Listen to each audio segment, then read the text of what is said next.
Hello students, good morning to all of you. अपने इस video में हम अपने पुराने चैप्टर को ही पढ़ेंगे। जो हम पढ़ रहे थे उसको ही कंटिन्यू रखेंगे। जो हमने लिया था क्लास 7, सब्जेक्ट था और इन्वायरमेंट मीन्स ज्योग्राफी। और इसमें हमारा जो चैप्टर नंबर था वो था चैप्टर नंबर 4, एयर। इसमें हमने पढ़ा था एटमॉस्फेयर, कंपोजिशन ऑफ एटमॉस्फेयर, फिर हमने पढ़ा था स्ट्रक्चर ऑफ एटमॉस्फेयर, बाद में पढ़ा था वेदर एंड क्लाइमेट, फिर पढ़ा था टेम्परेचर। आज हम पढ़ेंगे एयर प्रेशर। आज का जो हमारा पॉइंट है वो है air pressure. Let's begin. Air pressure होता है हवा का दबाव। You will be surprise to know that air above us press us with a great force on our bodies. However, we don't feel it. This is because the air presses us from the all direction, and our body exert a counter pressure. ये जानकर आपको क्या होगा, आश्चर्य होगा कि जो वायु है, वायु मीन हवा, हमारे शरीर पर अधिक बल के साथ, अधिक दबाव के साथ बल लगाती है, यानी कि ताकत लगाती है। उच्च दबाव या अधिक दबाव के साथ बल लगाती है, किंतु हम इसका अनुभव हम इसको महसूस नहीं कर सकते, हम इसका अनुभव नहीं कर सकते। ये इसलिए होता है क्योंकि हवा का जो दबाव है वो हमारे शरीर पर चारों दिशाओं से पड़ता है और हमारा शरीर इसके विपरीत बल भी लगाता है। कहने का मतलब है कि हवा का जो दबाव है वो ऑल डायरेक्शन, हमारी बॉडी पर ऑल डायरेक्शन से पड़ता है और उल्टा हमारा शरीर भी इस पर काउंटर प्रेशर इसमें डालता है। Air pressure is defined as the pressure exerted by the weight of air on the earth surface. Earth surface यानी कि पृथ्वी की जो सतह है पर हवा के भार द्वारा लगाया गया दबाव है, उसको हम क्या कहलाते हैं, एयर प्रेशर कहलाते हैं। एयर प्रेशर क्या कहलाता है कि पृथ्वी की जो सतह है, जो अर्थ सरफेस है, उस पर जो हवा के भार का जो दबाव है उसको हम एयर प्रेशर कहते हैं। As we go up the layer of the atmosphere the pressure falls rapidly. अगर हम एटमॉस्फेयर की जितनी लेयर हैं ऊपर जाएंगे तो क्या हो जाएगा, प्रेशर डाउन होना शुरू हो जाएगा, रैपिडली क्या हो जाएगा, कम होना शुरू हो जाएगा, दबाव कम होना शुरू हो जाएगा। The pressure is highest at the sea level. अगर हम समुद्री सतह पर जाएंगे तो प्रेशर ज़्यादा होगा, दबाव ज़्यादा होगा, डिक्रीज विद हाइट, लेकिन हाइट से में क्या हो जाएगा, घटता जाएगा। Horizontally, the distribution of air pressure is influenced by the temperature of air at given place.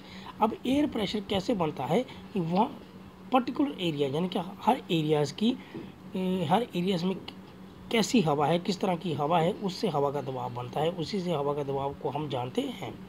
In area where temperature is high the air gets heated and rises. अब वो एरिया जहाँ पर टेम्परेचर हाई रहता है, तापमान ज़्यादा है, high है, तो वहाँ पर हवा क्या होती है, गर्म रहती है और ऊपर उठती है। This creates a low pressure area. जब हवा ऊपर उठ जाएगी तो ये कौन सा एरिया क्रिएट कर देगी, low pressure area. Low pressure area is associated with cloudy sky and wet weather. और लो प्रेशर एरिया को हम क्या मानते हैं, वहाँ पर क्लाउडी स्काई होते हैं यानी कि बादल छाए रहते हैं, और दूसरा वेट वेदर, गीलापन रहता है।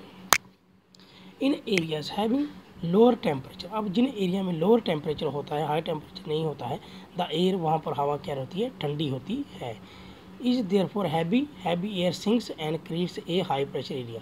अब जब हैवी एयर है तो वो सिंक्स डुबोती है और creates a high pressure area. इससे हाई प्रेशर एरिया बनता है जहाँ पर हैवी एयर होगी। High pressure area is associated with the clear and Sunny sky. अब जो हाई प्रेशर एरिया वो किससे हम उसको मिलाप करते जोड़ते हैं, क्लियर एंड सनी स्काई से। लेकिन लो प्रेशर एरिया किससे, क्लाउडी स्काई से। The air always moves from the high pressure area to low pressure area. और जो हवा का दबाव है, जो हवा है वो हमेशा किस तरफ चलती है, हाई प्रेशर एरिया, ज़्यादा दबाव वाले एरिया से लो प्रेशर एरिया की तरफ चलती है। अब आ गया यह पॉइंट बताया गया है, do you know on the moon there is no air and hence no air pressure. अगर मून पर हम जाएंगे तो यहाँ पर कोई हवा नहीं है और कोई हवा का दबाव नहीं है। हवा होगी तो हवा का दबाव होगा। Astronauts have wear special protective special suit filled with air bent to go to the moon. If they did not wear the space suit, their counter pressure exerted by the body or the astronaut would make the blood vessel burst. कहता है कि अगर astronaut जो चांद पर जाते हैं, अगर वो वहाँ तो हवा नहीं होती, वो फिर वो स्पेशल शूट पहनते हैं जिससे उनको हवा मिलती है, यानी कि जिसके अंदर उनको ऑक्सीजन होती है, हवा होती है, तो वो तभी ऊपर जाते हैं, उनको एयर मिलती रहती है। अगर वहाँ वो सूट खोल दिए जाए तो उनकी जो बॉडी है वो काउंटर प्रेशर करेगी, तो वहाँ हवा होगी ही नहीं। इससे क्या होगा, उनकी जो रक्त कोशिकाएं हैं, जो ब्लड की नसल, ब्लड की वेन्स है, वो फट जाती हैं। द एस्ट्रोनॉट्स वुड ब्लीड, और वो हर तरफ से उनको खून ही खून बहना शुरू हो जाएगा। ये एक वजह है कि एयर प्रेशर क्या है, और हमारी बॉडी भी काउंटर प्रेशर करती है। अब मून पर है हवा नहीं है, तो हमारी बॉडी अगर वहाँ उसको हवा नहीं मिलेगी तो क्या करेगी, वो काउंटर प्रेशर करेगी। विंड होती है पवन, हवा भी इसको कहते हैं। The wind of air from high pressure area to low pressure area is called wind. कहता है, मैंने ऊपर अभी बताया कि जो एयर है वो मूव्स कैसे करती है high pressure area to low pressure area.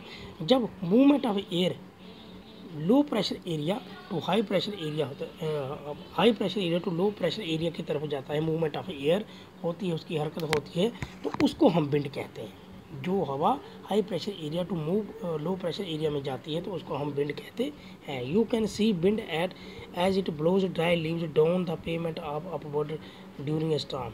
हम देखते हैं, हमने बहुत बार देखा है कि जो विंड है वो क्या करती है, ड्राई लीव्स को उड़ाते हुए हमने देखा है, सूखे पत्तों को उसके उड़ाते हुए देखा है। और कभी कभार हमने देखा है कि बड़े बड़े दरख्त को, जब बड़ा तूफान आता है तो बड़े बड़े दरख्त भी उखड़ जाते हैं। Some time when the wind blew getting gently even sleeve it blowing away from the smoke और डस्ट। कभी कभार हमने देखा कि जब हवा थोड़ी कम होती है, जेंटली होती है हवा, जेंटली मीन्स हवा ऐसे नॉर्मल सी चलती है, तो क्या होता है, हमने धुएं को उड़ाते हुए उसको देखा है। At times wind can so strong that is difficult to easy walk. और कभी कभार हवा इतनी तेज़ होती है, विंड इतनी तेज़ होती है, पवन इतनी तेज़ होती है कि हमें उसके अगेंस्ट चलना मुश्किल हो जाता है। You must have experience it is easy to hold an umbrella on the windy day. कहता कभी जब हवा चल रही हो तेज़ी से, तो विंड चल रही हो, पवन तेज़ी से चल रही हो, तो देखना हम जब अम्ब्रेला लेकर, छाता लेकर निकलेंगे तो हमसे छाता नहीं संभाला जाता है। Think some of other example wind of the. कहता कुछ और एग्जाम्पल के बारे में सोचो हवा की जिससे हमें प्रॉब्लम होती हो। Permanent wind, wind can be broadly divided into 3 types. अब जो विंड है वो 3 प्रकार की होती है। परमानेंट विंड होती है जो स्थायी रहने वाली, हमेशा रहने वाली। The trade wind, westerlies and easterlies are permanent wind. These blow constantly through at the air in a particular direction. कहता है द ट्रेड विंड जो वेस्टर्न की तरफ चलती हैं विंड या ईस्ट की तरफ चलती हैं, उनको परमानेंट विंड कहा जाता है, और ये पूरा का पूरा साल चलती है, इन्हें पर्टिकुलर डायरेक्शन, किसी एक दिशा की तरफ चलती है। दूसरा है सीजनल विंड। सीजनल विंड होगी जो मौसम के मुताबिक चलती हैं। These wind change their direction in different season. ये जो विंड्स हैं, ये जो हवा है, ये अपनी डायरेक्शन चेंज करती है according to season, in different season. For example मौसम के मुताबिक ये चेंज करती है। For example monsoon in India, जैसे मानसून हिंदुस्तान में आता है मई जून के महीने में। लोकल विंड जो आम विंड होती है। These blow only during a particular period or a day in a year or small area. ये वो हवाएं होती हैं जो particular period of the day, दिन में किसी टाइम में, और ईयर में, साल में किसी ईयर में, in a small area. For example land and sea breeze, इसके में कहा जाता है जो ज़मीन पर और सी ब्रिज है, यानी कि समुद्र की जो हवाएं हैं। Do you recall the hot and dry wind of northern plains of India it is called. अब जो नॉर्दर्न प्लेन्स ऑफ इंडिया की जो सूखी और हॉट विंड है उसको हम क्या कहते हैं, इट इज़ कॉल्ड लू, उसको हम लू कहते हैं। तो ये थी 3 प्रकार के विंड। नेक्स्ट हमारा पॉइंट है मॉइस्चर। मॉइस्चर होता है गीलापन, नमी जिसको बोलते हैं। When water evaporate from land and different water bodies it becomes water vapour.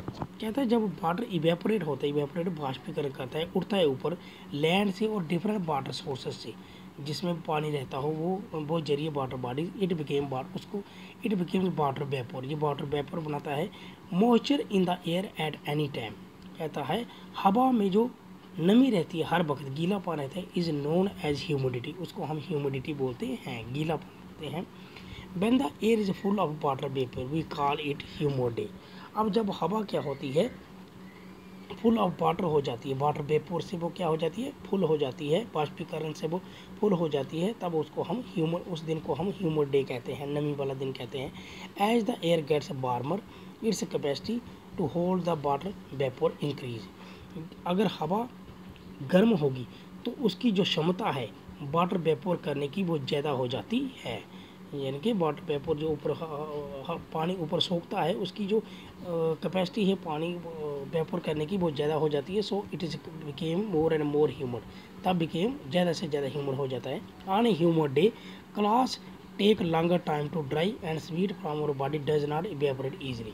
कहता ऑन ह्यूमड डे, ह्यूमड दिन नमी वाले दिन क्या होता है कि जो कपड़े हैं वो सूखने में बहुत ज़्यादा टाइम लेते हैं। दूसरा, हमारे शरीर से जो पसीना है वो इतनी जल्दी इवेपोरेट नहीं होता है, ऊपर नहीं जाता है, यानी कि सोखता नहीं है, मेकिंग अस वेरी अनकम्फर्टेबल। ये एक वजह है कि हम अनकम्फर्टेबल महसूस करते हैं। When the water vapour rises it start cooling. जब वाटर वेपर बढ़ जाता है, यानी वाटर वेपर बाष्पीकरण, जैसे ये वाटर वेपर हो रहा है तो इससे क्या होता है, इट स्टार्ट्स कूलिंग, फिर वो कूलिंग करना स्टार्ट कर देता है, कूलिंग जमना स्टार्ट कर देता है, ठंडा होना। The water vapour condense causing formation of droplet.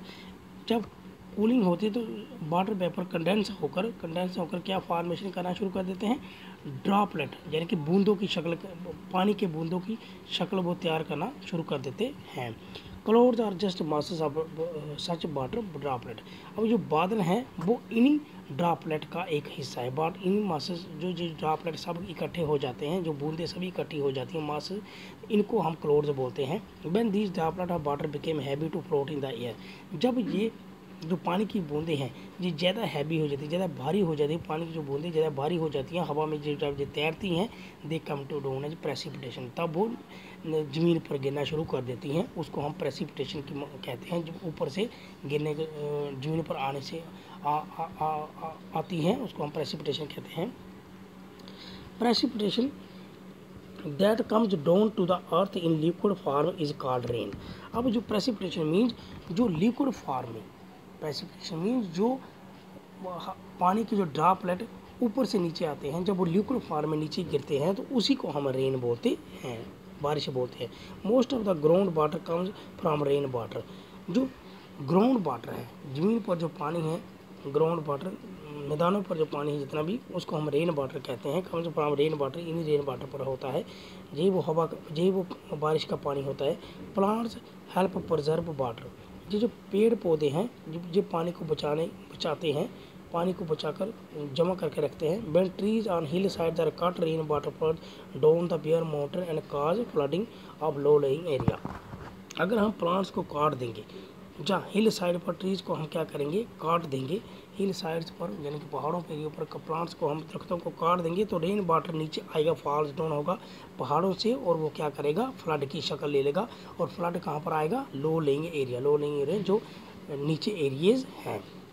On the basis of mechanism के आधार पर अगर हम देखेंगे, there are 3 types of rainfall. जो वर्षा होती है, कहता है जो वर्षा होती है वो 3 तरह की होती है। एक होती है convectional rainfall, organic rainfall and cyclonic rainfall. ये 3 तरह की होती है, conventional, organic and cyclonic rainfall. तो वर्षा 3 प्रकार की होती है।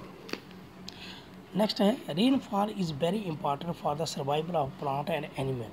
अब वर्षा जो है वो सबके लिए, प्लांट्स के लिए और एनिमल्स के लिए बहुत ही ज़रूरी है, उनके ज़िंदा रहने के लिए। It brings fresh water to the earth surface. ये अर्थ सरफेस पर ताज़ा पानी, साफ़ सुथरा पानी लेकर आती है जब बारिश होती है। इफ़ रेनफॉल इज लेस, अगर वर्षा कम होगी, वाटर स्कार्सिटी, पानी की कमी होगी, और ड्राट आकर और सूखा पड़ने का अंदेशा रहता है। अगर वर्षा कम होगी तो वाटर स्कार्सिटी, पानी की कमी हो जाएगी और सूखा पड़ने का डर रहता है। ऑन द अदर हैंड, अगर दूसरे मायने में देखेंगे, if it is more flood take place, अगर ज़्यादा बारिश होगी तो क्या होगा, सैलाब आने का खतरा हो जाता है। तो डियर स्टूडेंट, आज हमने जो लेसन कंप्लीट किया, अभी हमने पढ़ा मॉइस्चर, इसके पहले हमने पढ़ा एयर प्रेशर। उम्मीद करता हूँ आपको जो समझ आया होगा। टुडे हमने जो लेसन, आज हमने जो लेसन पूरा कंप्लीट किया। नेक्स्ट वीडियो में हम इसकी एक्सरसाइज करेंगे। तब तक के लिए धन्यवाद।